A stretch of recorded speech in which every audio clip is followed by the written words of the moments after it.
Eh, Bom dia. Primeiramente, muito obrigado para os jurados e os assistentes para a defesa. O Luciano. Aqui, chegou o Luciano. Muito obrigado pela presença de todos vocês. Eu vou apresentar meu trabalho doutoral, que é Equilíbrio Geral com utilidades que têm pontos de referência endógenos. Então, para motivar e para começar a apresentação, vamos considerar estas loterias. Uma loteria, que é uma loteria que tem um pagamento de R$4.000 com 20% de probabilidade e 80% de probabilidade de ter uma perda de R$1.000. A loteria 2 é uma loteria simétrica como a loteria 1, trocando sinais, tem um ganho de R$1.000 com 80% de probabilidade e uma perda de R$4.000 com 20% de probabilidade. A pergunta é qual das loterias é preferível para os agentes. Essas loterias têm as seguintes características: tem o mesmo valor esperado, que é 0, e a variância das loterias é a mesma. De acordo com a hipótese de Arrow, para que um agente seja averso ao risco, o coeficiente de aversão absoluta ao risco tem que ser decrescente e, como consequência, os agentes vão ficar amantes de assimetrias para a direita. A primeira loteria que eu mostrei para vocês é uma loteria que tem assimetria para a direita, e de aí que, de acordo com esta hipótese, a primeira loteria tem que ser preferida que a segunda loteria. Sin embargo, os resultados experimentais são diferentes. Os experimentos mostram que as pessoas, em geral, se comportam do jeito oposto. Por exemplo, Bors, em Econolab, laboratório da Universidade de Bonn, 2017, fez um experimento com 105 participantes e 51% deles, mais da metade, foi classificado como averso a simetrias para a direita. E só 6% dos participantes pudo ser classificado como amante de assimetrias à direita. Em Simons, no artigo de 2011, em um artigo de uma revista, de um jornal em neurociências, fez um experimento com 23 pessoas e 15 dessas 23 pessoas ficaram aversos a assimetrias para a direita. Este gráfico foi tomado de aquele paper. Cada ponto representa uma das pessoas do experimento. Todas as pessoas que ficam acá embaixo do eixo horizontal são pessoas que são aversas a simetrias para a direita. E as que ficam do lado esquerdo do eixo vertical são pessoas que têm aversão à variância. Então, daí a pergunta é como conseguimos explicar esse tipo de escolhas para as loterias. Nós vamos fazer uso de Prospect Theory com pontos de referência endógenos. Para entender e para lembrar as características básicas de Prospect Theory para os pontos de referência endógenos, vou mencionar as características principais. A primeira são a existência de pontos de referência. Ponto de referência é um ponto a partir do qual as pessoas percebem diferente ganhos de perdas. Temos aversão às perdas, então as pessoas em geral ficam avessas às perdas, e daí que a desutilidade de uma perda é maior do que a utilidade de um ganho do mesmo valor.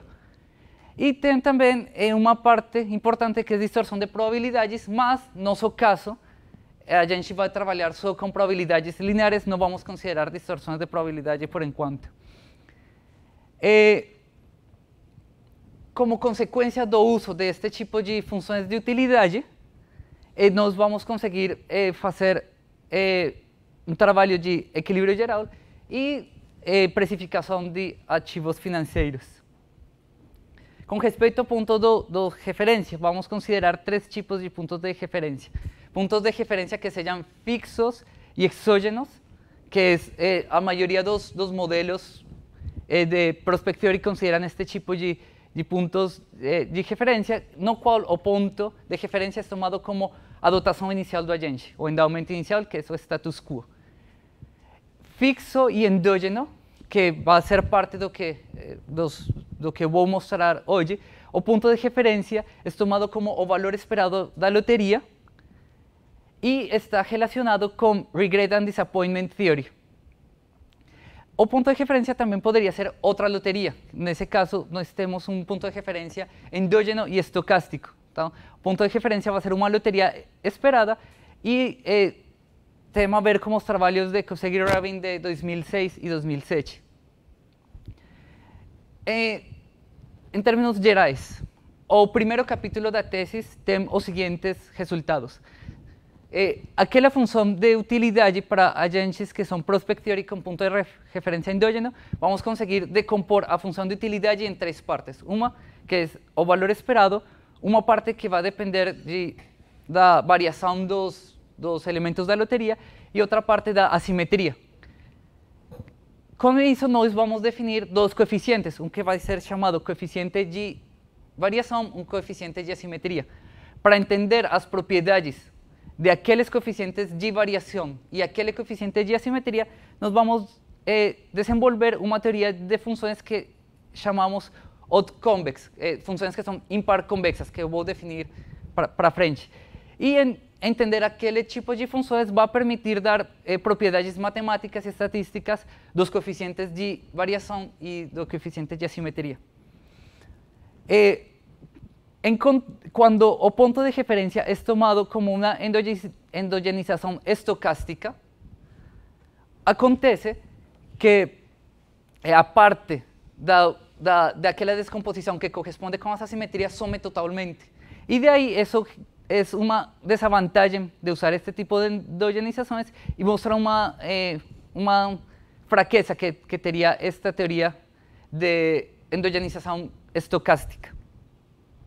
Na segunda parte, que é essa parte de equilíbrio geral, nós vamos ver o seguinte, que quando o coeficiente de aversão às perdas é grande o suficiente, o problema do consumidor, o problema do agente, que é prospect theory, vai ter só dois tipos, só tem duas possibilidades de pontos. Um, que são as soluções de Cantor, e as soluções que vão ser livres de risco. Então, nesse caso, a gente vai ter o mesmo consumo nos diferentes estados da natureza. Como as condições mencionadas na primeira parte, só tem dois tipos de regiões de equilíbrio. Uma região quando o risco agregado é muito alto, nesse caso, o agente que é prospect theory vai a consumir o risco da economia, e no caso que o risco agregado da economia é muito baixo, e nesse caso, o agente que é prospect theory vai ter um consumo livre de risco e o agente que é averso ao risco vai ter que consumir o risco total da economia.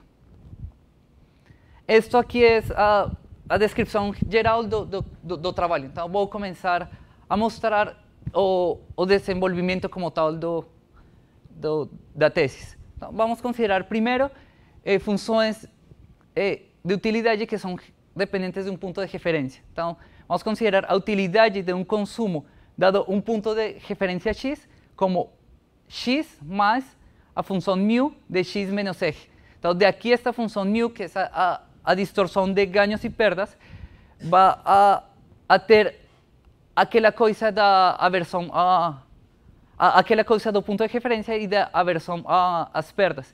Se o x ficar acima de eje, a pessoa vai ter uma utilidade adicional pelo ganho, e se x ficar embaixo de eje, vai ter uma desutilidade por causa da sensação das perdas.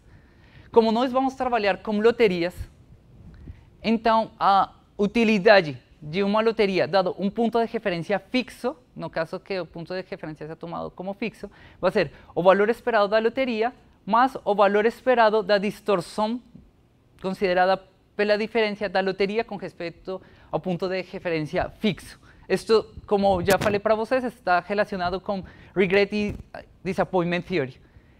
E, por outro lado, se o ponto de referência é tomado como uma loteria, então, a utilidade de uma loteria X dada a loteria Y vai ser a utilidade de cada consumo de cada outcome de X dado por pontos de referência da loteria y. Então, esta seria a utilidade no caso estocástico. Esta função μ tem algumas propriedades que são deseáveis e que foram descritas primeiramente por Kahneman e Tversky nos artigos de Prospect Theory, e depois, na versão que eu estou mostrando aqui, é a versão de Kosegiri-Rabin de 2006. Nós esperamos que é deseável que aquela função μ seja contínua, duas vezes diferenciável, aquela função seja estritamente crescente. A propriedade A3 diz que a função é côncava para ganhos e convexa para perdas.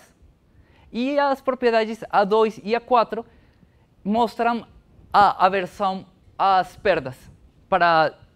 Por exemplo, aqui mostra que o câmbio marginal das perdas comparado com o câmbio marginal dos ganhos perto de zero tem o quociente deles é lambda, que é o coeficiente de aversão às perdas, que é um número maior do que 1, de aí que as perdas têm uma sensação, uma desutilidade maior do que um ganho da mesma magnitude. Os experimentos feitos na área mostram que, em geral, aquele coeficiente de aversão às perdas é um número entre 1.4 e 4.8. Quer dizer que, em geral, as pessoas a desutilidade é entre 1.4 e 4.8 vezes maior do que um ganho da mesma magnitude. No artigo de Kahneman e Tversky de 1992, eles mostraram uma forma funcional que é bastante estándar para os trabalhos recentes que são feitos em Prospect Theory, que é o seguinte: consideram uma função x a alfa menos lambda menos x a beta. Só que esta função é consistente com aquelas propriedades que eu mostrei no slide anterior, unicamente no caso que alfa for igual a beta. E isso, a verdade, mostra que a parte dos ganhos e das perdas são, em certo sentido, simétricas. A diferença vai ficar unicamente pelo fator lambda, que é o coeficiente de aversão às perdas. De aí, isso nos deixa considerar um conjunto de distorções do seguinte jeito. Se nós temos uma função que é impar, nós vamos considerar aquela função do lado positivo e vamos modificar do lado negativo multiplicando pelo fator lambda.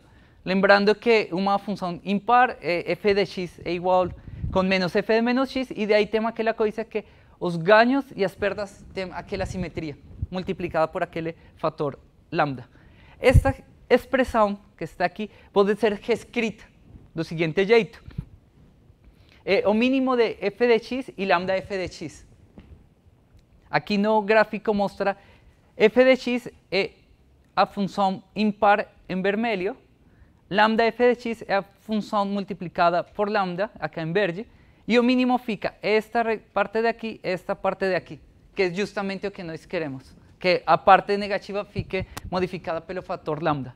O mínimo pode ser reescrito do seguinte jeito: lambda mais 1 sobre 2 f de x menos lambda menos 1 sobre 2 f do valor absoluto de x.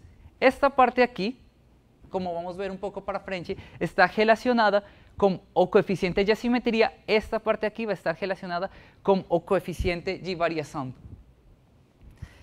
Usando aquela expressão e considerando ponto, no caso de ponto de referência fixo dado pelo valor esperado, a utilidade pode ser reescrita como o valor esperado de x, lambda más 1 sobre 2, o valor esperado de f de x menos o valor esperado de x, que é o ponto de referência, menos lambda menos 1 sobre 2, o valor esperado de f, do valor absoluto de x, menos o valor esperado de x.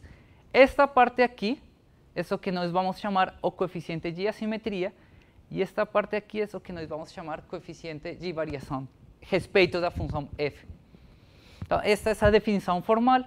Se a gente tem uma variável aleatória x com f contínua, crescente e impar, o coeficiente de assimetria a respeito de f é definido deste jeito: o valor esperado de f de x menos o valor esperado de x, e o coeficiente de variação aqui com valor absoluto. Essa é a definição. nós vamos estar ao longo do trabalho usando funções que são côncavas do lado dos ganhos e o reflexo convexo do lado das perdas. Daí, esse tipo de funções vai ser chamado odd concave. Então, uma função é chamada odd concave se ela é impar e ela é côncava do lado positivo. Então, daí, do lado negativo, ela vai ficar convexa. Analogamente, uma função é odd convex ou impar convexa se aquela função é convexa do lado positivo e vai ficar côncava e o reflexo do lado negativo. Usando a notação anterior, a função de utilidade, dado um ponto de referência fixo, dado pelo valor esperado, vai ser o valor esperado de x menos lambda menos 1 sobre 2 vezes o coeficiente de variação, mais lambda mais 1 sobre 2 o coeficiente de assimetria. Essa mesma descomposição pode ser feita no caso que você está considerando um ponto de referência dado por uma loteria, e nesse caso tem o valor esperado de x, lambda más 1 sobre 2, esta expressão aqui, lambda menos 1 sobre 2, esta expressão aqui. Ou aquele coeficiente de variação, a verdade é uma generalização do conceito de variância e de desviação absoluta média. Se f de x é tomado como x quadrado, tendo em conta que x quadrado do lado positivo e o reflexo côncavo do lado negativo, isso corresponde exatamente como conceito de variância, quando f de x é tomado como x quadrado. Se f de x é tomado como x, o coeficiente de variação é o coeficiente de variação absoluta. Aquele coeficiente de variação sempre vai ser positivo e vai ser zero unicamente se a distribuição é constante. E aqui tem algumas propriedades em relação com convexidade que de momento não vale a pena mencionar, mas que são parte do documento. O coeficiente de assimetria também é uma generalização do terceiro momento ao redor da meia, quando vocês tomam f de x igual a x ao cubo vai ser uma função odd convex, porque x ao cubo é uma função convexa do lado positivo e é impar, então fica do lado negativo aquele reflexo. No caso que f de x for linear, o coeficiente vai ser zero, e nós temos que se uma distribuição é simétrica, o coeficiente de assimetria vai ser zero em qualquer caso, e se para toda função que seja impar e crescente, o coeficiente de assimetria é zero, então nós podemos concluir que a distribuição é simétrica. Então, até agora a gente está falando de um tipo de medida, um coeficiente de assimetria, mas que é novo na literatura. É um coeficiente que a gente definiu, e daí a gente precisa linkar com o coeficiente de assimetria clássico, que é o coeficiente dado pelo terceiro momento, o coeficiente de Pearson. Aquela conexão vai ser possível por meio de um tipo de distribuições que nós chamamos distribuições fortemente assimétricas.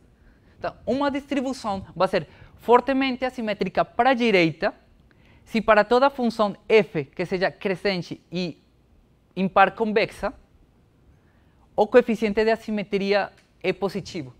Para todas. Tem que ser para todas as funções que sejam odd convex e crescentes. Analogamente, uma distribuição x vai ser chamada fortemente assimétrica para a esquerda se para todas as funções f que sejam odd convex, o coeficiente de assimetria fica negativo.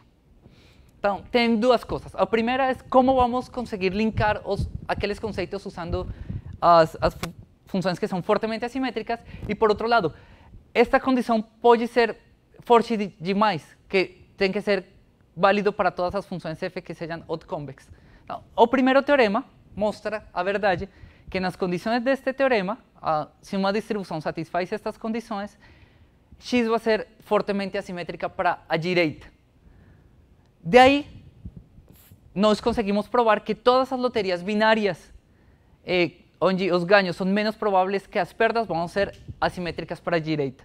A verdade, todas as loterias binárias sempre vão ser fortemente assimétricas, ou para a direita ou para a esquerda. A distribuição Xi quadrado, distribuição beta, distribuição exponencial, todas elas também vão ser distribuições fortemente assimétricas. As loterias usadas no paradoxo de Alé também são fortemente assimétricas para a direita. Então, a classe de funções que são fortemente assimétricas para a direita é grande, tem muitas funções, tem muitos exemplos. E como vamos conseguir linkar os conceitos é por meio deste teorema. Uma variável aleatória x é fortemente assimétrica para a direita se e somente se para toda y que seja crescente e autoconcave, o coeficiente de assimetria com respeito ao y é negativo. Isso quer dizer que quando eu estou com uma variável aleatória que é fortemente assimétrica, o sinal vai ser trocado, no caso, quando estou considerando uma função que seja autoconvex, se é positiva, para o caso autoconcave, vai ficar negativo. De aí, os experimentos, muitos dos experimentos são feitos para loterias binárias, que já mostrei que são fortemente assimétricas. Os experimentos, se em um experimento é usado o terceiro momento ao redor da meia, que é o coeficiente de Pearson, e aquele coeficiente fica positivo, nós podemos concluir que para todas as funções y que sejam autoconcave, o coeficiente vai ficar negativo. E daí temos aquele link.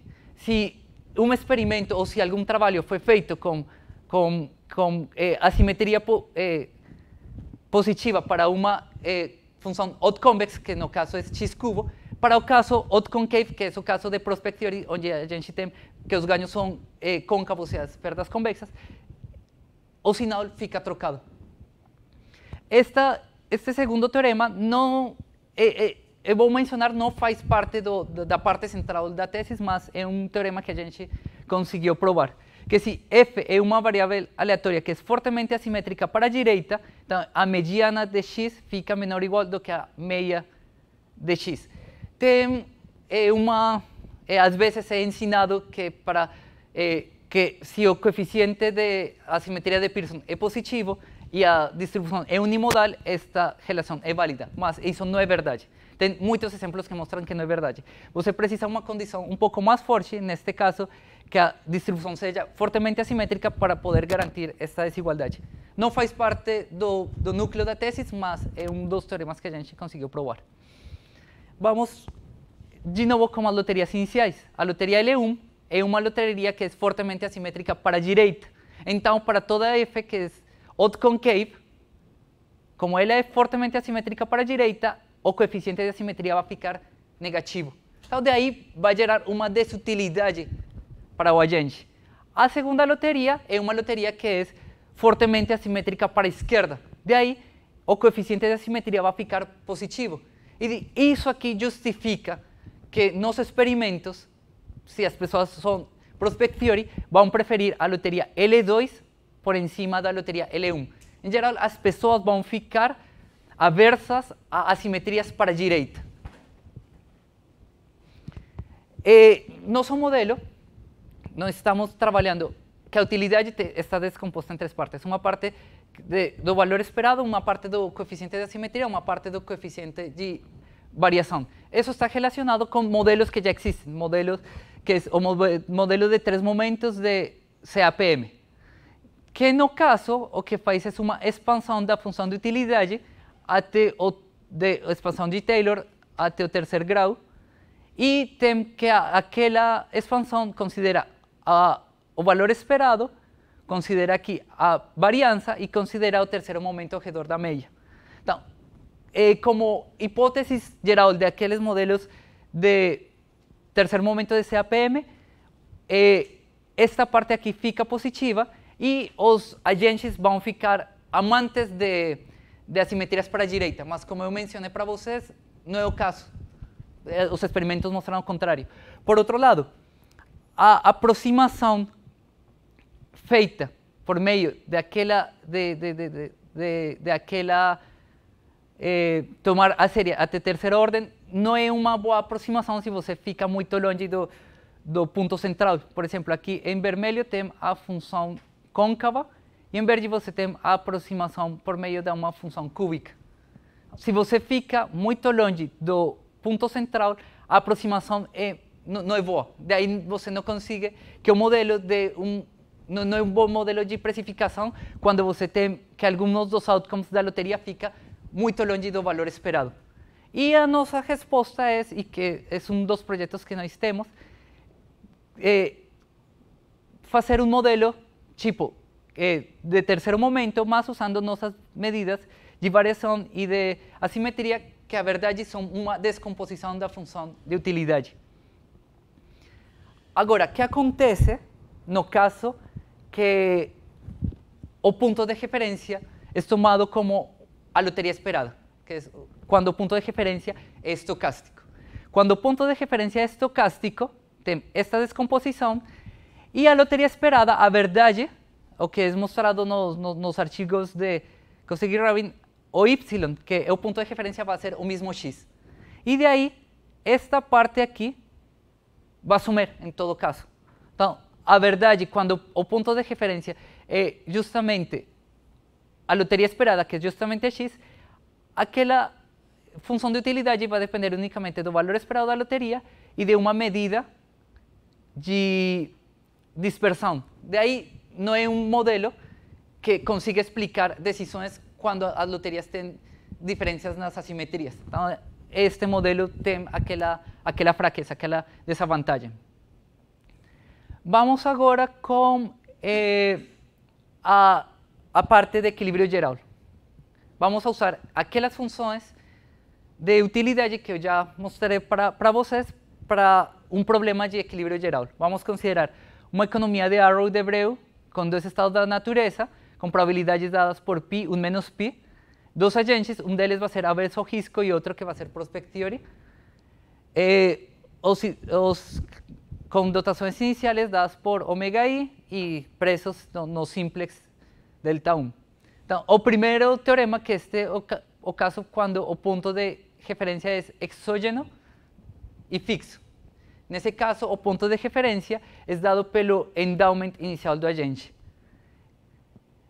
Quando você tem que o agente tem ponto de referência exógeno e outro é averso ao risco, tem uma região de equilíbrio, uma região para os endowments, onde os dois agentes consumem exatamente seu endowment inicial. Não tem trocas na economia, não tem negociações. Mas é o único equilíbrio? Este aqui, acho que não. Não, tem também tem outras regiões de equilíbrio, mas Mas nessa região é o único equilíbrio? acho que é único. Não está claro no sistema, porque a frase que está embaixo aí leva a crer que é o único, mas... Tá, sim, é único. Então tem que dizer isso. Sim, sim. Então o resultado mais forte do que está escrito. Ok, é o único equilíbrio. E nessas condições não tem negociações em equilíbrio. O que acontece é que, por causa da aversão às perdas, os agentes, se um agente faz uma troca de um estado para outro, vai ter aquela desutilidade da perda em um dos estados.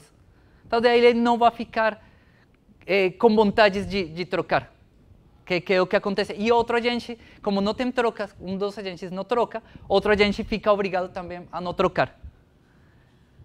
No caso endógeno, Só para entender melhor, você vai caracterizar alguma coisa desse conjunto? não tem não. O trabalho dele se centra mais na parte Tá, de referência endógena. Então, essa região daqui, na verdade, como ele está falando ali, vai depender principalmente da quantidade de risco que vai ter O agente que é averso o ao agente que é risco. avesso. Por isso que eu pergunto se ele vai falar alguma coisa sobre isso. Porque na introdução do capítulo 2 eu não falo. Não. Tudo bem, eu não quero Sim. interromper, não. Pode Sim, tá, a verdade não vou falar de isso aí. Eu vou me centrar um pouco mais no caso de pontos de referência endógenos. Então, no caso que o valor esperado é tomado como ponto de referência. Então, o problema de maximização do agente, que é prospect theory com ponto de referência endógeno. Sim.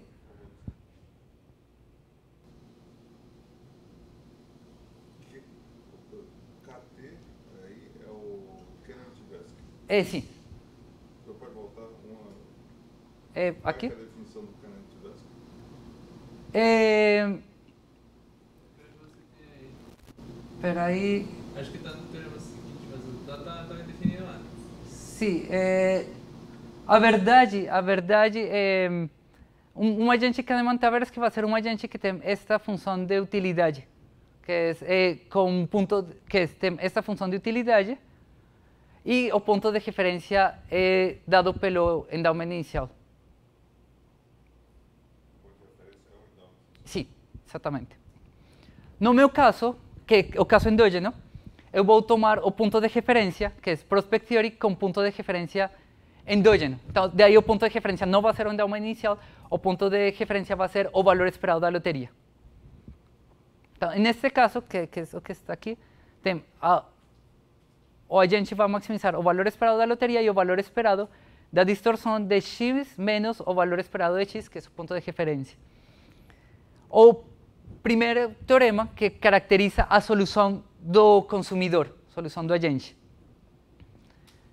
Quando o risco, quando o coeficiente de aversão às perdas é grande o suficiente, quando aquele lambda é suficientemente grande, o agente que é prospect theory com ponto de referência endógeno tem só três possíveis soluções, que é as soluções de Cantor, os consumos extremos, e um consumo livre de risco. Eu vou explicar a ideia daquele teorema com este gráfico aqui. Se nós definimos T como a diferença dos consumos de x1 e x2, a função de utilidade, que vai ficar aqui azul, vai ter esta forma. Quando lambda é suficientemente grande, a gente consegue garantir que esta parte de aqui e a parte que fica do outro lado são convexas. Aquela condição de lambda suficientemente grande garante convexidade das duas partes. As linhas que ficam aqui em vermelho, a verdade vão representar a restrição orçamentária. Então, a solução pode ser ou aqui, ou se a restrição orçamentária fica um pouco mais restrita, pode ser unicamente aqui. Que no caso, T é zero e o consumo teria que ser igual nos dois estados. Caso os preços se modifiquem, a função poderia ficar esta parte que é convexa aqui, pode ficar esta parte convexa e fica tipo um reflexo ao longo do eixo vertical, e a solução poderia ficar do outro lado.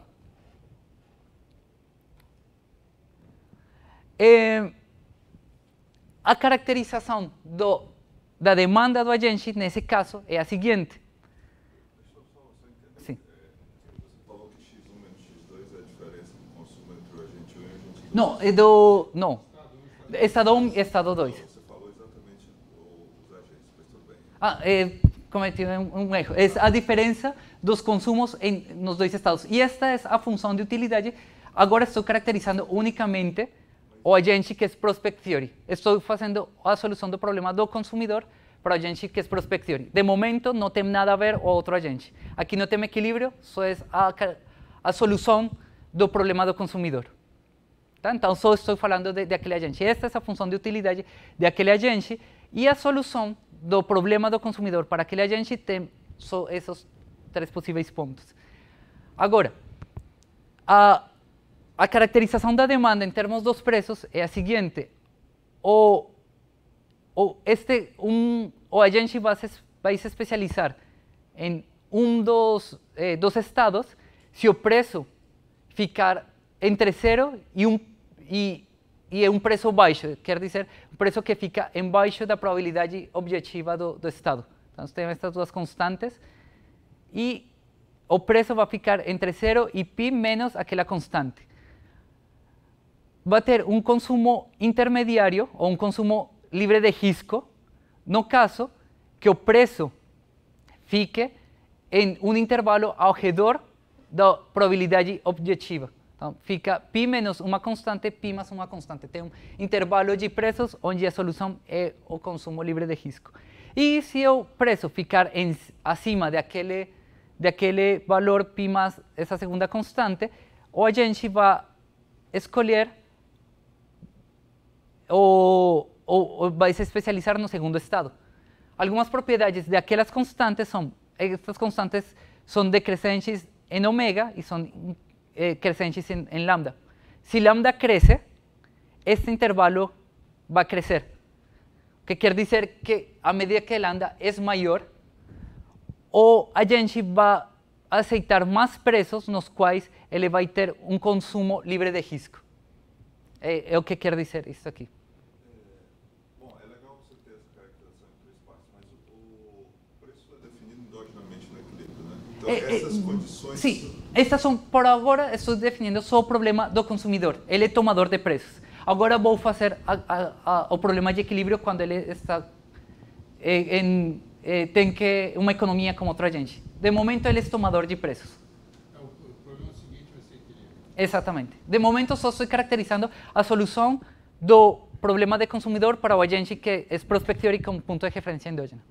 Agora sim, no caso que você tem a caixa de Edwards com um agente que é prospective com ponto de referência endógeno e outro agente que é averso ao risco. Neste caso, tem também uma região de equilíbrio que vou conseguir caracterizar, onde o agente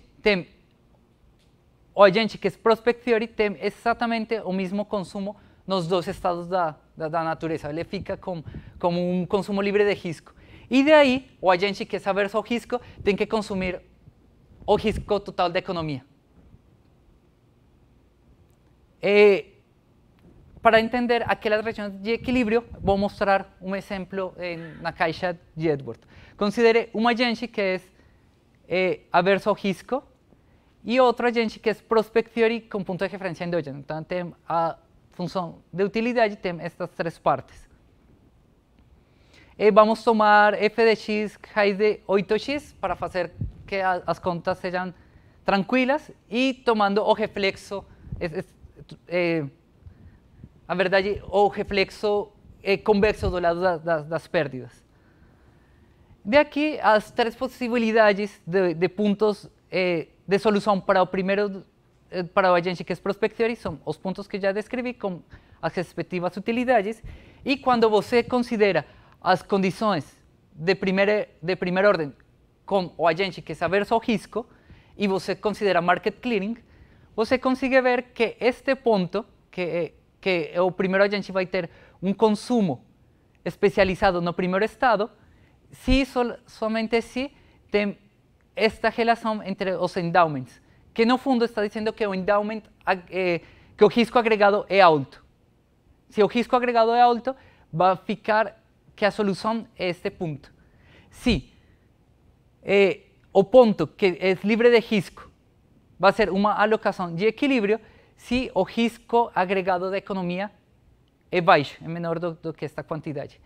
Esta quantidade aqui, se lambda for, como estas constantes são crescentes em lambda, se lambda for maior, aquela região de equilíbrio também é maior. Entre lambda seja maior, a região de equilíbrio também aumenta. Finalmente, vamos analisar um pouco do caso quando lambda é perto de 1. Então, as condições que eu falei de equilíbrio precisam que lambda seja grande o suficiente para garantir aquelas condições de convexidade que eu falei. Mas no caso que lambda for perto de 1, vamos ver o que acontece com a solução o problema de demanda para o consumidor que é prospective. Então, temos que a utilidade, tem esta descomposição. Quando lambda é grande, esta parte do coeficiente de variação tem muita força.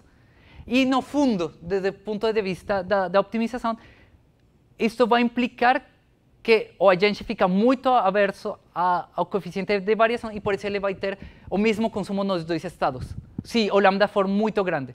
Se lambda for perto de 1, esta parte aqui tem pouco efeito na utilidade e tem mais efeito a parte da assimetria. Então, quando o lambda for pequeno, o agente vai ter um consumo intermediário e aquele consumo sempre, em qualquer caso, vai ser assimétrico para a esquerda, porque as assimetrias para a esquerda dão utilidades adicionais. Então, aqui, esta figura mostra o caso quando lambda é 1.1, aquela mesma coisa da função de utilidade para o agente, t é igual à diferença dos consumos nos estados, e a solução, neste caso, fica com uma coisa intermediária, este ponto aqui, que dá para mostrar que aquele ponto é justamente um consumo que é assimétrico para a esquerda, e vai dar uma utilidade adicional por causa da simetria. Nós ainda não conseguimos fazer equilíbrio para este caso, só conseguimos fazer equilíbrio para o caso que lambda é grande. Aqui só estou mostrando uma caracterização do problema do consumidor quando lambda é perto de 1. E, para concluir a apresentação, vou lembrar quais são os principais resultados da tese. Então, o primeiro, que quando nós temos agentes com prospect theory com ponto de referência endógeno, a utilidade pode se descompor em 3 partes. Uma que é dada pelo valor esperado, uma parte do coeficiente de variação, uma parte das assimetrias. Aquele coeficiente de assimetria é consistente com os dados experimentais. E aquela endogenização estocástica, quando se considera que o ponto de referência é uma loteria esperada, não considera as assimetrias, e por isso consideramos que é uma grande fraqueza de considerar esse tipo de endogenizações. Então, não é melhor as endogenizações dadas por um ponto de referência fixo, dado pelo valor esperado. Da segunda parte, quando nós temos uma economia de 2×2, que é um agente que é averso ao risco e um agente que é prospect theory, quando o coeficiente de aversão ao risco é grande o suficiente, há um equilíbrio quando o risco agregado é alto ou quando o risco agregado é muito baixo. Para o caso que o risco agregado é muito baixo, em equilíbrio, o agente que é prospect theory tem o mesmo consumo nos 2 estados e o risco de economia tem que ser consumido pelo outro agente. Isso é uma das diferenças fundamentais no caso exógeno. No caso exógeno, você não tem trocas, cada um dos agentes fica exatamente com a dotação inicial. Neste caso, o que vai acontecer é que o agente que é prospect theory vai fazer trocas para conseguir garantir o mesmo consumo nos 2 estados, e outro agente vai ter que consumir o risco de economia. E, finalmente, no caso que o coeficiente de aversão ao risco é perto de 1, o agente vai ter um consumo interior que, em qualquer caso, vai ser assimétrico para a esquerda. É isso aí o que eu tenho para apresentar. Muito obrigado pela sua atenção. É isso. Tá bom. Agora vamos começar a lição. Vamos começar pela Suza, professor da velha guarda.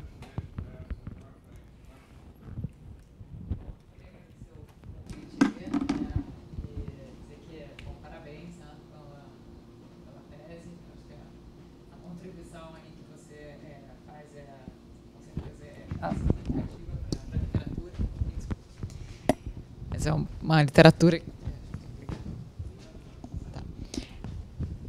Essa é uma literatura aí que está em bastante evolução, crescente, né? Então, qualquer contribuição teórica faz muita diferença. As minhas perguntas são mais relacionadas a dúvidas mesmo, pela uma questão de, bom, não sei se é por causa da escrita, que não está tão boa, mas também por uma questão que eu não sou tanto dessa área, mas para mim ficaram algumas dúvidas, ou mesmo o que você poderia fazer para engrandecer o trabalho em termos de demonstrar um pouquinho mais as aplicações. Uma primeira, por exemplo, você até na apresentação explicou um pouquinho mais sobre o modelo CAPM, que dentro do que existe, né, ele tem um problema na sua definição. Eu queria saber se não ficou claro para mim, se quer dizer, uma coisa é você fez a crítica, né, mas dentro da sua abordagem, é possível fazer uma modelagem diferenciada? Eu não entendi se isso ficou claro, quer dizer, se foi só a crítica ou se você consegue ter, de fato, um modelo CAPM diferenciado dentro da estrutura da literatura, né, dessa Prospect Theory. Tá? Então, essa é uma dúvida. Em relação ao lambda, aqui que você fala, eu entendi da questão de ser suficientemente grande, né? Mas eu não sei se existe algum tipo de parâmetro para ser suficientemente grande. Tá? Eu vi aqui também que tem essas aplicações que o pessoal estima, né, um valor que está entre 1 e alguma coisa, né? Tem uma tabela 1, e fala sobre até o nível 4, né? Tem umas distinções aqui. Mas não ficou claro para mim o que é exatamente o seu suficientemente, se existe algum parâmetro ou não dentro de uma fórmula. E também fiquei um pouco na dúvida quando você fala na parte do Erdőr, né, da parte de equilíbrio, que esse seu consumo livre de risco é o próprio consumo da dotação, porque o seu ômega ali da dotação uma alocação qualquer. Eu também fiquei um pouquinho na dúvida que era o valor ali, se era a dotação. E também, em algum momento, quer dizer, na primeira parte da tese, você fala sobre a questão de diferentes medidas de dispersão, né? Falando sobre a questão da variância, né? Então, que não é uma boa medida para dispersão. Isso também acho que ficou um pouquinho, mas você está usando, acho que a dispersão em relação à média em termos absolutos, tá? Então, para mim também acho que ficou um pouquinho a desejar. E uma outra, para o final, claro, menos importante, né? A questão de alguns errinhos aqui, mas de estrutura do trabalho, né? Então começa aqui pela bibliografia que está fora de ordem, né? Isso aí acho que eu nunca, há muito tempo, assim, acho que nem de graduação eu vi uma questão dessa, porque quando você vai procurar é difícil, né? É a mesma coisa, talvez assim, fazendo um paralelo, né? Se eu tivesse vindo aqui de roupa de praia, né? Então, assim, a minha essência não muda em nada, continuo sendo a Susan, né? Mas estou totalmente não apropriada, né? No vestimento, tá? Então, isso é uma coisa que, com certeza, você vai ter que modificar. E tem umas coisas também, tipo, na conclusão, botar muita referência, né? A conclusão pode ser uma coisa um pouquinho mais concisa, falando só sobre o seu trabalho, não precisa estar fazendo falando sobre trabalhos que já foram feitos, que você já fez isso na introdução, né? Que é a área apropriada para colocar. Mas acho que, basicamente, é isso. Sim. Sim, então, a primeira pergunta em relação do modelo CAPM, a gente faz, tem uma crítica, a gente já fez algumas coisas que ainda não estão no documento e que é parte do projeto de pesquisa futuro, trabalhar um modelo tipo CAPM com aquele tipo de medidas. Então, a gente está desenvolvendo aquela coisa. A segunda pergunta, que é o que é lambda suficientemente grande, no documento mesmo, quando... Como? Sim, espera aqui. Sim. Então, a verdade, quando f de x é x a alfa, a condição de lambda é maior do que o máximo entre... Aqui o π2 é 1 menos π. E essa condição. As probabilidades. Sim, as probabilidades, exatamente. E tem uma caracterização do lambda, não só para f de x igual a x alfa, é parte do documento, que mostra qual é a cota, aquele valor exato que lambda tem que ser maior do que um certo valor para garantir isso aí. Sim.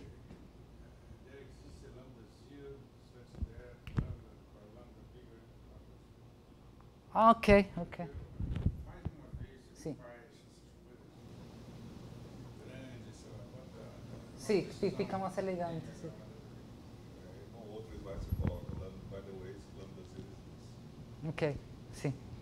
Então, uma coisa, só quero falar mais um pouco em relação com este caso aqui. Essa condição relaciona lambda com respeito às probabilidades e isso pode ser reescrito em termos que a probabilidade fica em termos do lambda, porque em geral o lambda é mais um parâmetro fixo de cada pessoa. Sim, cada pessoa tem uma certa aversão às perdas.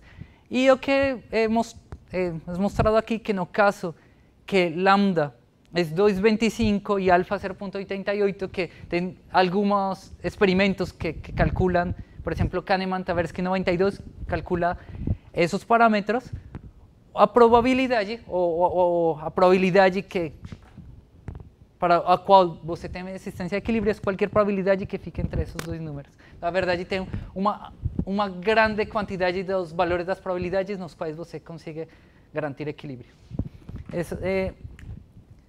E a terceira pergunta em relação da alocação, sim, que aí Livre de risco, que ficou... Sim, aqui.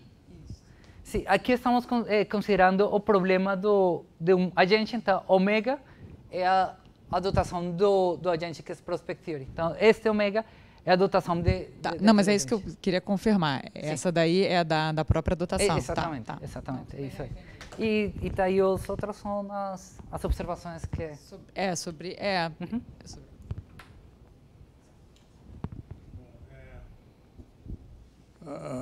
Paulo Klinger, você quer fazer agora? Não, quero o microfone.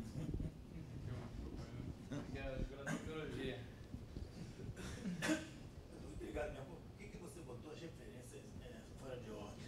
O Thompson recomenda isso. Fala um pouco sobre isso no Guide to the Young Economist, mas tem a ver com isso, não? Não. Estou fora de ordem. Ele fala, recomenda. Em alguns casos, mas é assim, por que ele vai ser alfabético? Ele fala um pouco sobre isso. Não, a verdade não... Eu sugiro que você bote a footnote. O resultado foi obtido independentemente do Thompson. Sim, não...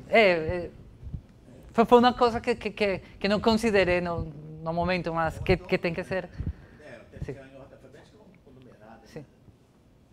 Como do JET, sei lá. Sim. Esse modelo de prospect foi feito para explicar uns paradoxos assim. Mas será que ele não cria novos?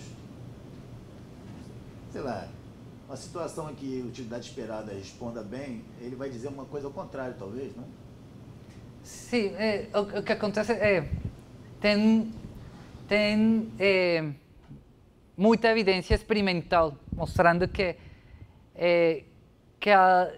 tem sentido que muitas das pessoas têm aquele tipo de funções de utilidade.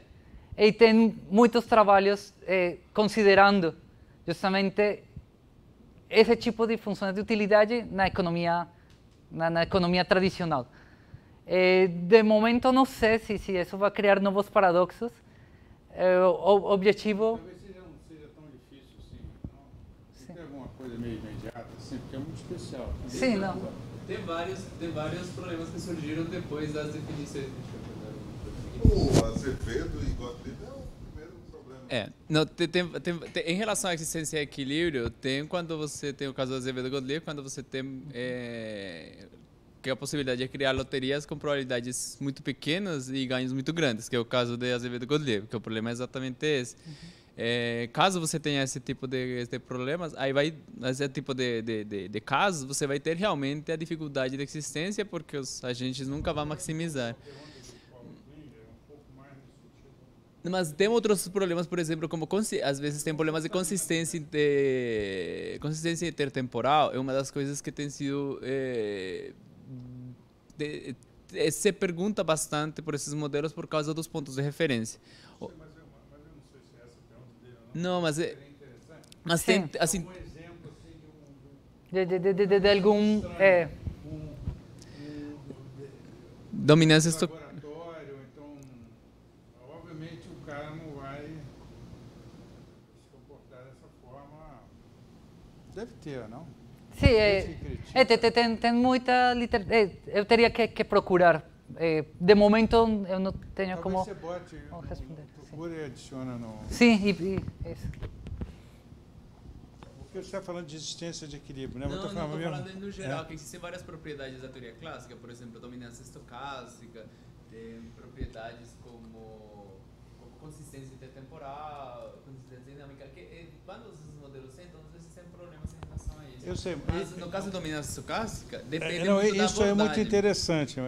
Então, Que são cria problemas problemas que são causados por teóricos. causa disso, Cria né? problemas, digamos assim, na aplicação teórica, né? Mas eu estou falando mais exemplos assim do comportamento mesmo de laboratório, etc.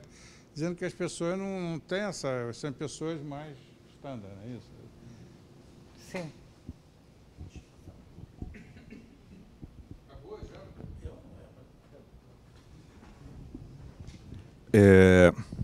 Tá ligado? Bom, é que não fala, né? Bom, queria começar o campo dizendo assim, dando os parabéns pela melhoria da apresentação em relação à última, na semana passada, né? que eu vi. Sim. Então, você ficou bem melhor a ordem com que você apresentou e tudo. Eu vou fazer agora, né, começando exatamente pelo ponto positivo, assim, com o elogio a essa condição. Agora, eu queria fazer uma série de comentários que eu não queria que você tomasse, não é do ponto de vista pessoal, mas assim, são coisas, na verdade, tentando exatamente beneficiar o seu trabalho. Sim. Porque para como ele melhorar e porque no final da conta você quer publicar. Sim. E aí eu também penso em outra coisa. Eu tenho um carinho assim, muito grande pelo IMPA e eu tentivo assim, de que as teses sejam cada vez melhores. Então tem algumas coisas aqui que eu vou falar que eu estou olhando para o pessoal daqui de trás, né, que são os novos que vão vir, para o cuidado que eles têm que ter com a tese. Ok. Tá certo? Cada vez melhor, mas já começou no patamar alto, né? O Paulo Kleiger, depois você... Pois é. Então, a tese que você colocou aqui, esse documento que você passou para a gente, ele está cheio de erros, typos, né? A gente fala assim, erros. Eu acho que não deve ter uma página sem isso. É uma coisa impressionante. Esse negócio assim, os dois já falaram aqui, eu vou falar de novo. Cria um problema para o leitor. Porque, por exemplo, só para dar um exemplo prático, né? Araújo et al. 2018b. Aí eu fui lá atrás na referência para saber qual é que era essa, né, que é citado várias vezes. Eu não consegui achar no meio, lá no início. Aí fui lá para... Aí está de baixo, está no meio. Aí você fala assim, mas só tem um. Ah, então deve ser esse aqui. Só que esse é o paper. Só que tem um outro que está na outra página. Cria uma dificuldade tremenda. E aí você fica assim, eu realmente fico impressionado como é que você conseguiu fazer isso. Nessa referência. Mas tudo bem, já foi falado isso. Assim, tem uma mensagem importante nisso. Quando você apresenta o trabalho e ele está cheio de erros, você dá uma mensagem que você não teve um cuidado muito especial com aquilo que você está apresentando, que é uma coisa que você levou 2, 3 anos preparando. E você quer que a banca leia. E aí você tem que mostrar que você gosta daquilo. Se você apresenta desse jeito, você está dizendo assim, não estou nem aí para isso. E não é a mensagem que você quer passar. Você quer passar uma mensagem de que você cuidou para preparar isso e apresentar de uma forma mais bonita possível. E aí, apresentando desse jeito, não é legal. Né? Passa uma mensagem... E eu entendo que, no caso, está pressionado com o tempo, etc. e tal. E aí dá-se uma condição de desconto muito grande nisso. Mas, mesmo que você pode assim, pressionar o tempo, no dia seguinte você mandou a tese, você senta, passa 2, 3 dias revisando. E aí manda de novo. Mas, enfim, é uma sugestão. Mas aí, eu vou colocar agora, começar alguns pontos assim, mais relevantes. Eu fiz essa pergunta a primeira vez que a gente conversou, e assim, eu acho que hoje, somente hoje, assim, eu consegui ver a resposta, o que seria a resposta a essa pergunta. Eu vou fazer para você, explicitamente, perguntar se você consegue ver. Eu tinha perguntado exatamente isso. Por que você está fazendo esse trabalho todo? Qual é que é o ponto, o que é que você está fazendo de contribuição à literatura? Como é que você responderia a essa pergunta? Então, tem uma grande evidência experimental mostrando que é contraditória com as escolhas de loterias que para que os agentes não são amantes a loterias para a direita, tem muita evidência mostrando que é o oposto. Então, daí, uma das coisas que eu quero mostrar é justamente que as assimetrias são importantes, tem muitos trabalhos experimentais mostrando que no momento de fazer escolha de loterias, as assimetrias são importantes, e que as predições, em muitos casos, não são acordes com os resultados experimentais. Daí tem essa parte da motivação, que as assimetrias são importantes e que tem um comportamento oposto do que é predito pela teoria. Por outro lado, recentemente tem muitos trabalhos considerando as utilidades que vêm de prospect theory, pontos de referência endógenos, exógenos e demais, que estão integrando aqueles tipos de função de utilidade na economia. Então, daí tem, por exemplo, os trabalhos de Kosek e Rabin, eles fizeram um intento de mostrar questões de equilíbrio para integrar conceitos de pontos de referência estocásticos na economia. Então, também estou querendo mostrar como integrar aqueles conceitos de pontos de referência endógenos na economia. É uma das partes fundamentais. Daí estou baseado nos trabalhos que já foram feitos por Juan Pablo, por Aloísio, com pontos de referência exógenos, e eu consegui endogenizar, fazer aquele trabalho com a endogenização e integrar um pouco na economia. Isso seria a grande... Uma outra forma de falar também, né? Sim. Você estava implícito no que você falou, né? Mas só falando mais explícito, é que o Kosek e Rabin, né? Ele é muito sujeito à crítica, porque ele tem um conceito de equilíbrio. Ele apresenta uma coisa interessante, que é aquela crítica, né, aquele experimento, né? Você teve mais experimentos ainda, que eles não tinham comentado, né?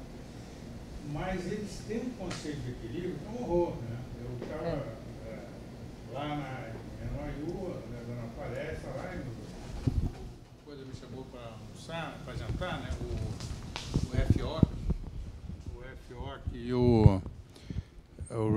enfim, o Bizinho, um grupo de economistas matemáticos, para eles é sei lá, eles não conseguem entender, não penetra entre os economistas clássicos, né? O conceito de equilíbrio.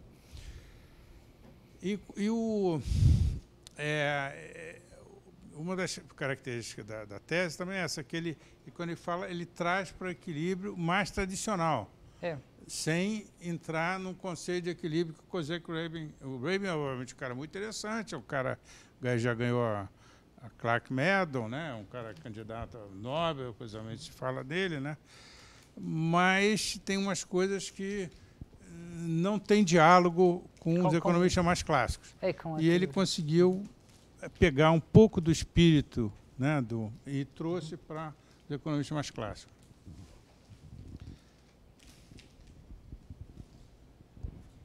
Eu diria...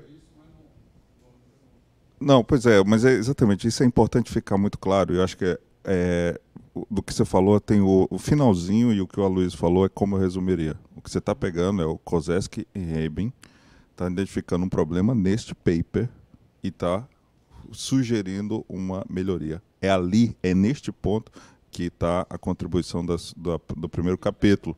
Do primeiro capítulo da...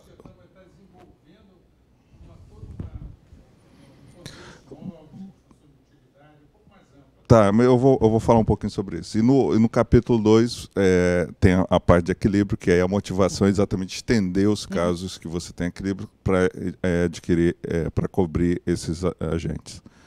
Assim, é importante entender o que você está fazendo, para inclusive você ser capaz de deixar isso claro na hora de submeter o paper pro editor, né? Bom, aí tem uma outra coisa que eu acho que é colocar um pouco voltando que um ponto que o Paulo Klinger mencionou, mas eu vou deixar de uma forma mais clara. E eu acho que é importante também, vou colocar isso, porque é uma coisa que um referi pode te falar. Eu estou sempre pensando assim, colocando condições que daqui para frente podem ser úteis para o seu trabalho.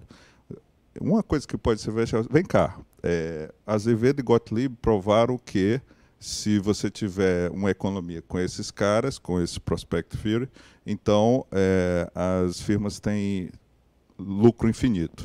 Eu olho o mundo e não vejo nenhuma firma com lucro infinito. Portanto, não existe Prospect Theory. Portanto, eu não sei por que isso você está fazendo isso.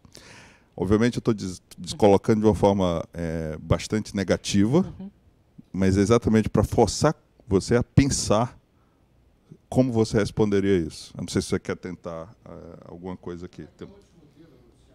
Eu não... Eu nem estou... Pois é, e você teria que dizer o seguinte, por que tem alguma hipótese neles que faz com que você não acredite que isso é uma descrição da realidade? Para outro tipo de modelo, então é o que assim, qual modelo melhor? Se você acredita que tem uma estado na natureza, então você não vai ter... Não, pois... Mas esse é o ponto, Luiz. Eu estou tentando dizer o seguinte. Eu não estou dizendo que eu estou dizendo que eu estou defendendo esse argumento. Estou dizendo que você precisa me convencer ao leitor que o trabalho que eles fazem não invalida o que você está querendo fazer. Aí, qual é que é a hipótese deles que você não gosta? Infinito estado da natureza. Aí você vai lá e diz isso. Mas deixa eu falar outras coisas aqui. Você repete várias vezes que você está introduzindo uma coisa que separa, que você é capaz de decompor em 3 partes. Eu fico um pouco desconfortável com essa afirmação, porque, na verdade, da forma como você já definiu assim. A definição que você introduziu já incorpora essa decomposição. E você não está fazendo isso para os Prospect Theory Endogenous Reference. É para um caso particular. Né? Na verdade, você poderia dizer isso se você pegasse o modelo que está lá e provasse com o modelo que está lá que você pode descompor em 3 partes. Mas não é isso que você está fazendo. Você está pegando um caso particular do que está lá e esse caso particular, ele happens to be separable, né? Ele pode ser separado já, mas é por definição, porque você já pegou o caso particular. Então, eu teria um pouco mais de cuidado nessa forma de expressar isso. Ok. Uma outra coisa, você disse que a generalização de VAR e de skewness, né, do coeficiente de simetria. Eu também vejo um problema nessa afirmação. Eu acho que ela fala mais do que de fato é verdade. Porque para você falar do VAR, você está dizendo que você tem que tomar F como sendo a x². Sim. Para uma outra F não é. Se você pegar o skewness, né, ou a simetria, tem que ser para F x². Quer dizer, os 2 coeficientes são definidos, mas se você pegar, você não está me apresentando uma F para a qual aquela parte lá é a variância e a outra parte lá o coeficiente de assimetria. Se você me dissesse que para uma F, cada um desses partes é o mesmo, me dá uma F, sei lá, que a variância seja, quer dizer, aquela parte lá que você está chamando de variância é a variância. E a outra parte é o skewness, aí você estaria generalizando, mas você tem que pegar uma diferente para cada caso. Entendi. Então, eu tenho um problema com esse claim. Tem uma outra coisa que eu acho que está mais na apresentação, mas eu acho que valeria a pena colocar também, que é a questão da a intuição sobre o fortemente assimétrico. O que de fato esse conceito significa. Então, por exemplo, você fez um comentário em relação à comparação de média e median, né? A mediana e a média. Eu acho que valeria a pena fazer uma discussão um pouco mais detalhada sobre o que é o que significa esse conceito. Eu tenho uma série de outros comentários aqui. Eu ia passar pela tela. Não sei se a gente tem limite de hora aí, Luiz. Você, por exemplo, na introdução... bom, tem algumas coisas, por exemplo, você fala da primeira onda, 50 e 70, mas aí eu coloco uma referência de 2001. Parece meio estranho. Ah, sim, porque é uma referência que sumariza os trabalhos que foram feitos naquela época. Aí, logo na outra página, você fala que vai falar de 3 efeitos. Aí fala do reflection effect, o isolation effect. Aí o terceiro não é um efeito, são os trabalhos do Taylor Kahneman. O que é o... Não, acho que aí foi um tipo que eu cometi, porque aí tem... acho que está aqui a terceira parte, só que foi um erro que cometi aqui. Sim, que muitos daquelas coisas eu já corrigi, mas ainda não me Bom, enviei a tudo bem. versão. Tem uma série de outras coisas que eu não vou ficar falando assim sobre o inglês ou sobre as coisas. Deixa eu só passar por algumas coisas mais relevantes. Eu não entendi, na página 16, por que você diz que esse limite, um dos limites aqui não é definido. Depois, é uma coisa que talvez não seja muito importante, mas por que você está fazendo na tabela da página 17 tem health, eu acho que você está querendo dizer wealth, mas valeria a pena mencionar isso. Agora deixa... Eu vou, mas deixa eu só falar algumas coisas dos teoremas. Tem alguns teoremas aqui que estão sem prova. Eu não sei se está no paper ou porque não tem também apêndice, você não comenta. Isso. Então, por exemplo, tem o teorema 18, que é um dos principais teoremas. Você faz uma das hipóteses aqui na prova, que o f de x é maior que o f de a sobre a. Eu acho que para funções convexas é exatamente o contrário. Isso parece ser crucial no argumento.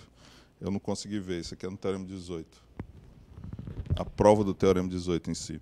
O do teorema, no teorema 19, você fala, você dá uma caracterização if only if. A prova, ela está só numa direção. Então teria que ver, eu não sei se... Eu comecei a pensar na outra direção e me pareceu assim que talvez tenha uma prova mais direta disso aqui, mas eu também não sei se é correta. Mas teria que ver a outra direção do teorema 19. Bom, aí tem uma porção de outras coisas que são mais... a definição... Bom, isso aqui é talvez um pouco menor, posso deixar isso para lá. O teorema 26, por exemplo, está sem prova.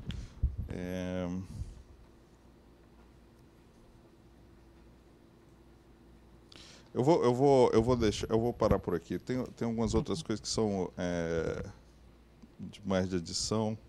Ok. E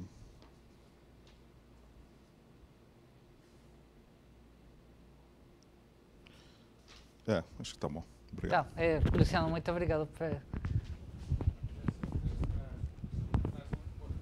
Sim, são...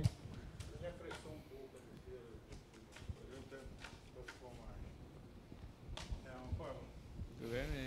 Muito obrigado por estar aqui. Eu agradeço bastante também ao meu campo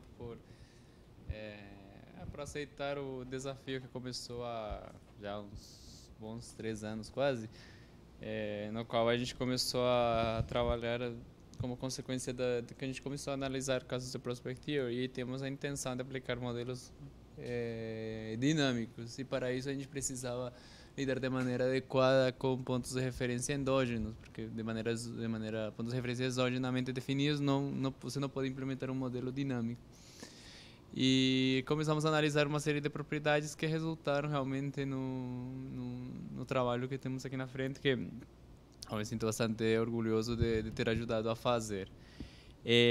O meu já tinha falado bastante com ele em relação à estrutura nos últimos meses, então eu concordo com o que o pessoal falou aqui, realmente precisa ser reescrito grande parte do trabalho, revisar muitos erros, melhorar o inglês. Em relação à introdução, um pouco mais precisamente da tese, eu acho que precisa, por mais que não seja, que o mais importante seja a publicação dos artigos, a tese também temos um grande valor, e eu tenho filho praticamente, e realmente precisa refazer grande parte da introdução, dar um sentido diferente, considerar o que a gente falou aqui, de quais são os objetivos mais importantes, qual é o objetivo principal da tese, e reconsiderar isso para fazer a introdução, porque realmente está, além de cheia de erros, sugiro também considerar BibTeX para na hora de fazer a bibliografia, dessa forma já fica ordenada de forma sistemática e não você precisa ordenar manualmente todas as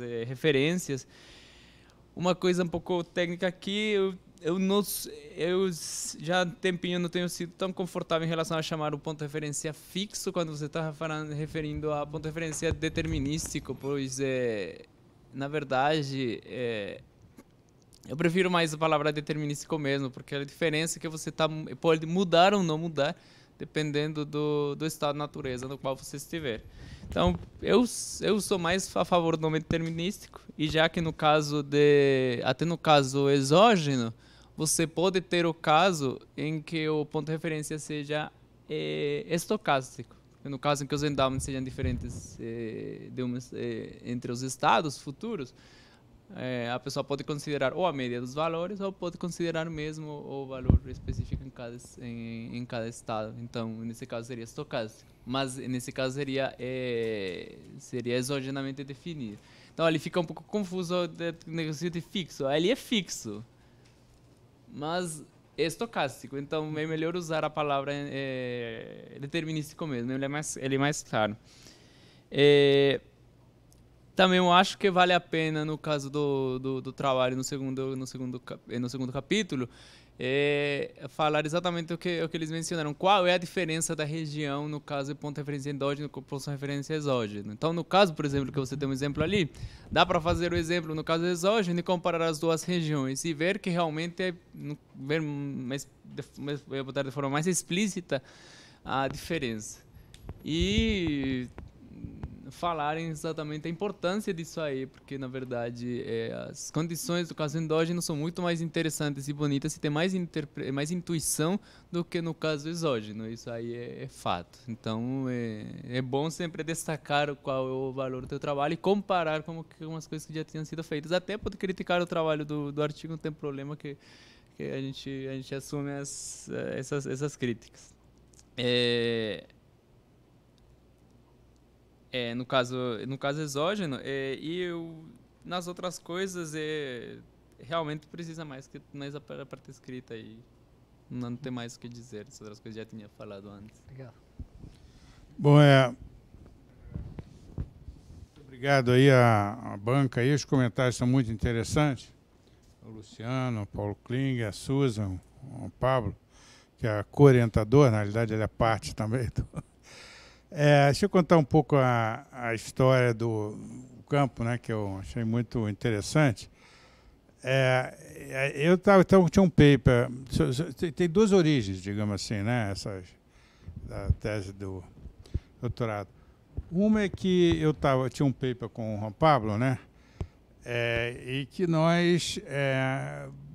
eu assisti uma palestra de pessoal foi o Oca, né?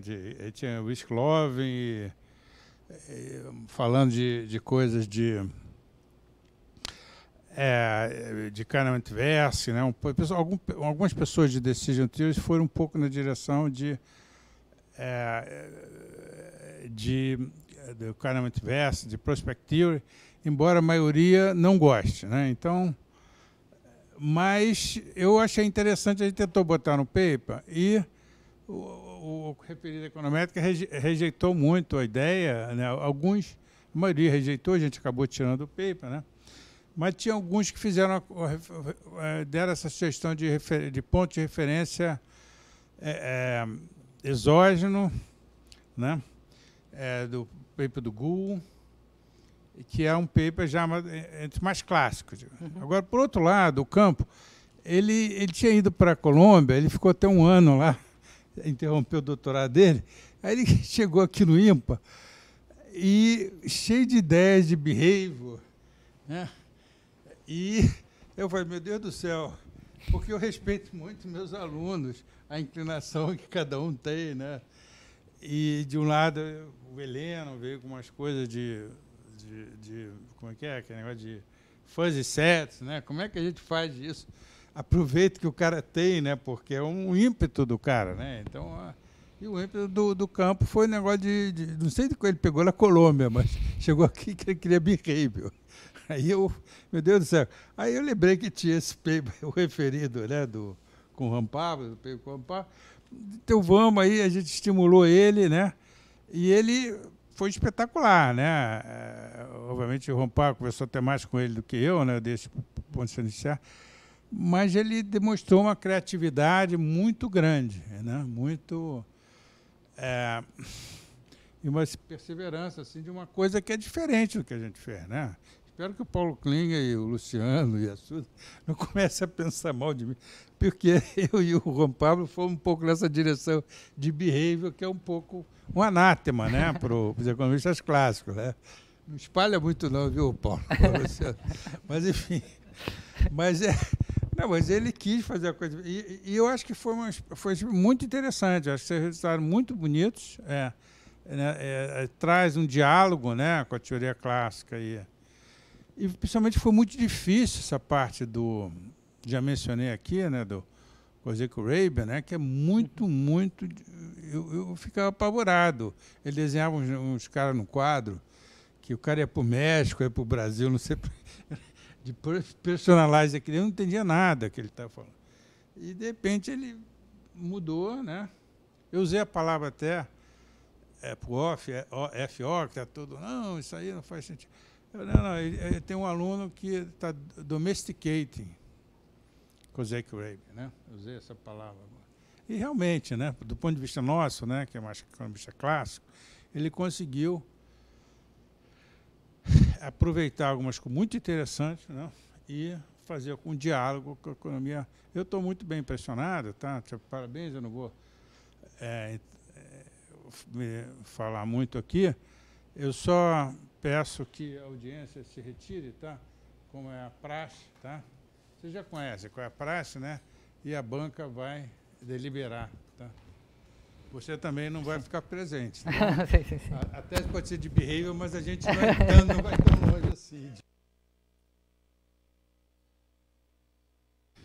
A banca aprovou, sua tese é muito interessante, tá?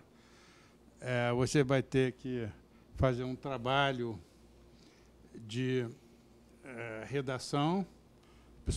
A gente está confiando em que você vai fazer um trabalho, um mês ou 2 meses, sei lá, de dar uma coisa bem mais limpa, que vai te ajudar, inclusive, depois na publicação dos artigos, tá certo? Mas tem um pedaço que foi submetido, aquele que eu, Juan Pablo, mas é um pedaço pequeno ali. Agora, você vai ter que fazer um trabalho muito preciso. Você teve que antecipar a sua defesa, né? A parte disso você está justificado, mas não vai deixar um texto na biblioteca que está na internet, né? Você, a juventude, gosta de estar na internet, e vão ver você, e é uma vergonha para você e para nós, mas mais tudo para você, está muito mal escrito ainda. Então, você faz esse trabalho em alguns meses, tá certo? Mas você é aprovado, muito parabéns, tá? Muito obrigado, Alex. Muito obrigado pelas sugerências. Aprecio muito.